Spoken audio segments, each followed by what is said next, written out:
Guess not all of Vesemir's teachings have receded into oblivion. A Witcher can forget to eat, to drink, to breathe even. But a Witcher never ever forgets to care for his blade. Yeah, I used to repeat that incessantly. Never tired of doing it either. What creature was it? Huh? Creature? One that gave you the scar over your left eye. It's new. I don't remember it. Souvenir from the Cockatrice of Spala. Another addition to the collection. Nothing special. Yours is healed beautifully, though. Avallac'h. He prepared some special ointments for me. But that was before the curse gripped him. Wonder where he is now.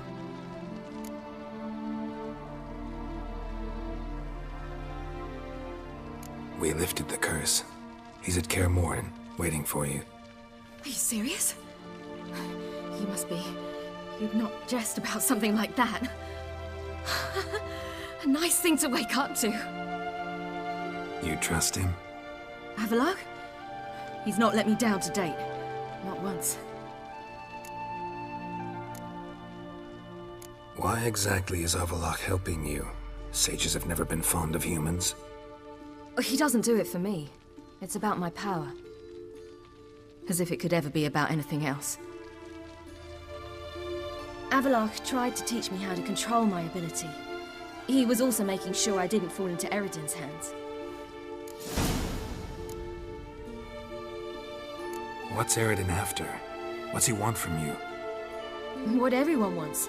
Control of my powers. His homeworld faces annihilation. Eredin's decided to invade ours. Brilliant, wouldn't you say?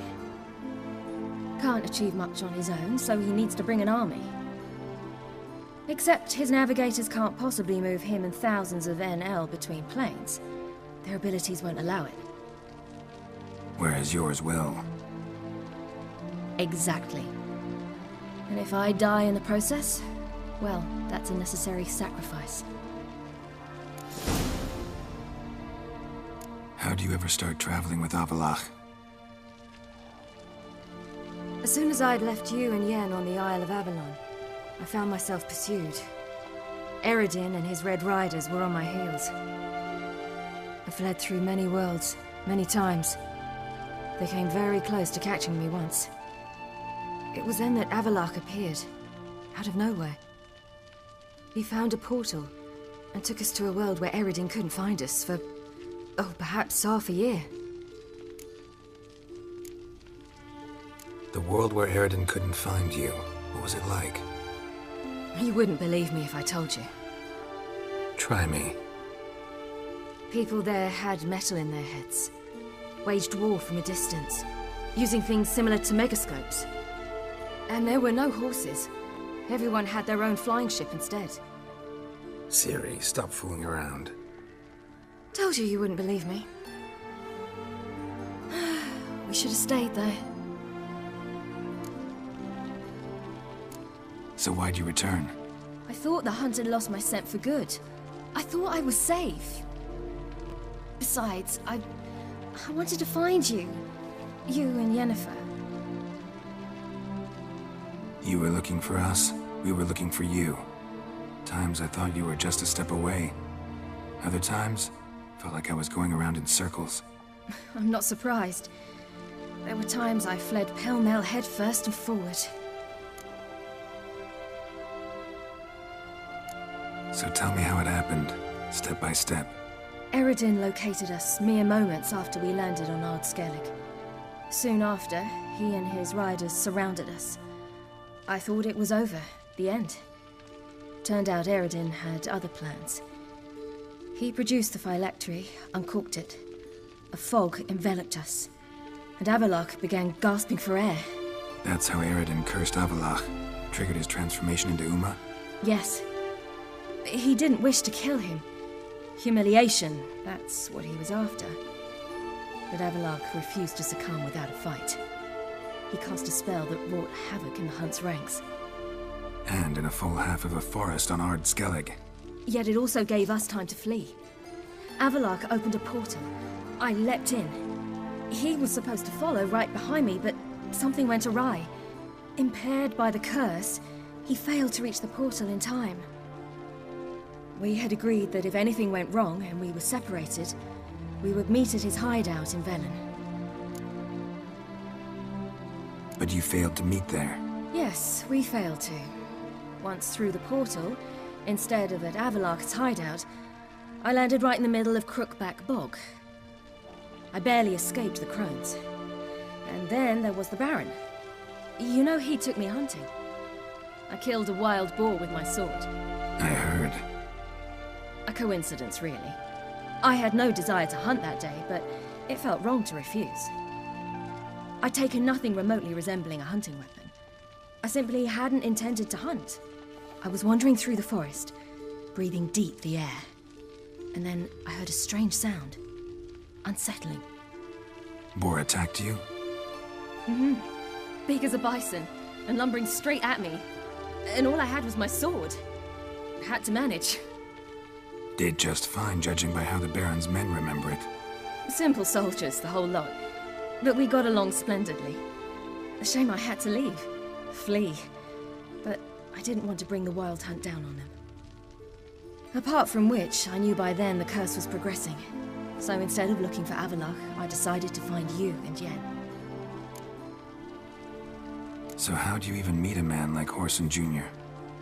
You and Yennefer were nowhere to be found, and I needed someone who could fix the phylactery. No ordinary craftsman would do. I needed a mage, one with extraordinary powers. Dandelion took it upon himself to help me. It was as if his honor depended on it. He arranged a meeting with a mage, but it proved a trap set by the temple guard. Failed to mention that. Probably didn't want to worry you.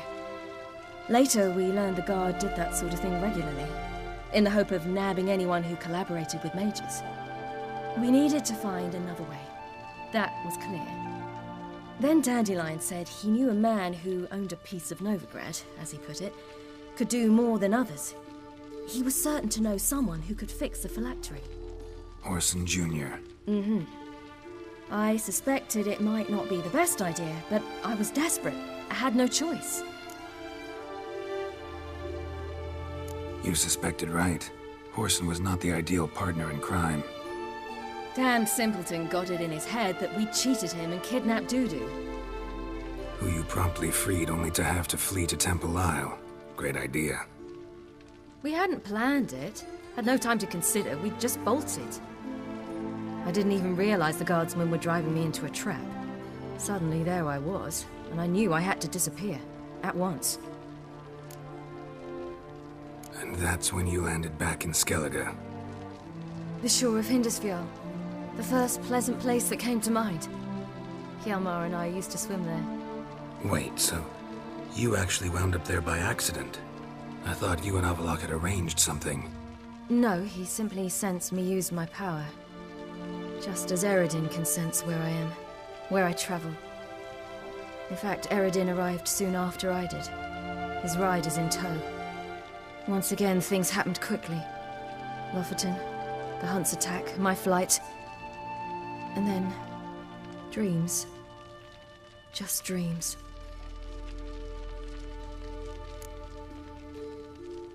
What did you dream? I've had nothing but nightmares lately. Pretty horrible. Likewise, for the most part. In one, a monster grown from a stillborn child chased you. Ugh, that was horrible. I had a few nice dreams. For example, in one we sat around a fire, drinking good wine, and all around people danced and laughed.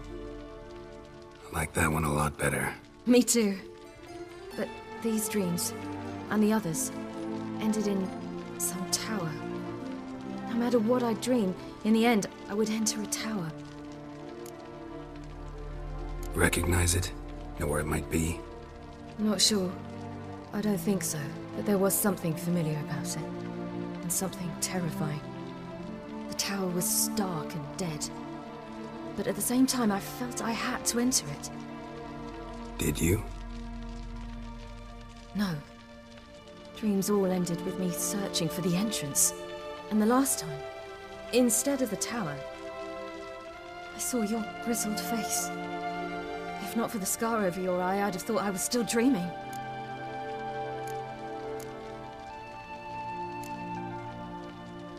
I was afraid you were dead.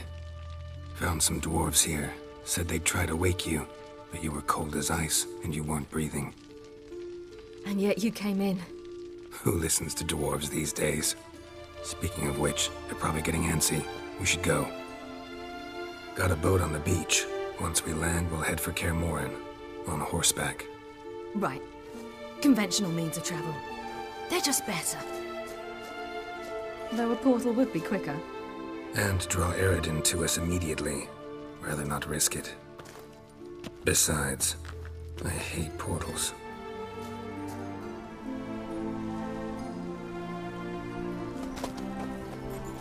Damn.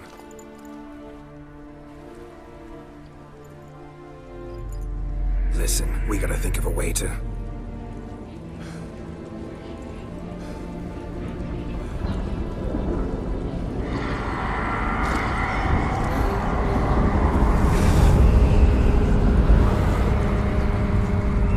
get us out of here.